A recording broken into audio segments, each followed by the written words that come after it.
Good morning mga katropa! Welcome to my mini vlog.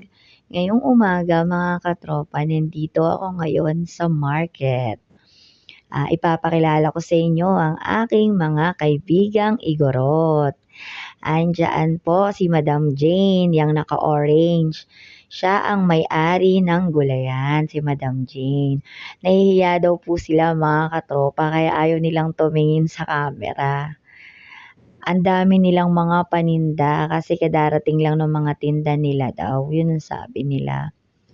Ayan mga katropa, sobrang linis ng pwesto nila. Ayun yung motor ko mga katropa. At yun namang isa na girl, yun naman ang kanyang nag-iisang anak na babae. Bale, dalawa lang yung anak niya mga katropa. Isang babae at isang lalaki.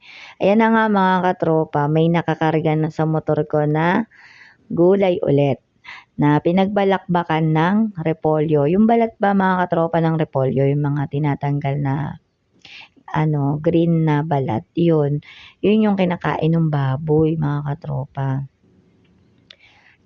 Pangalawang balik na yan mga katropa na kapag uwi na ako ng 3 bundle ng pinagbalakbakan ng repolyo at pechay bagyo.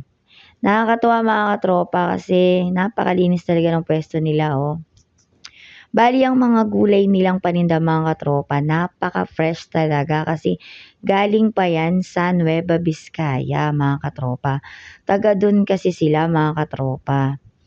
Yung bali mister ni Madam Jane, yun yung nagbabiyahe ng mga gulay para madala dito sa Bulacan. Ang layo mga katropa pero kahit papano sabi naman nila kumikita sila dito.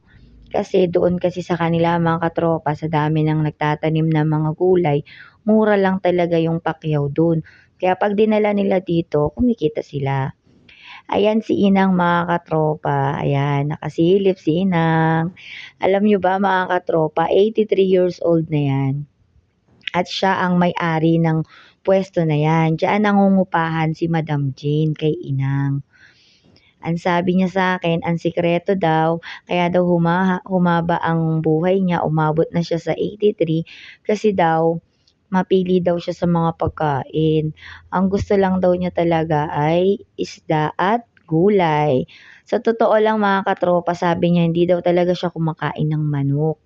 Yun sabi niya sa akin. Tapos daw, dapat daw laging masaya at think positive. Yun ang sabi niya para daw iwas stress, ganyan.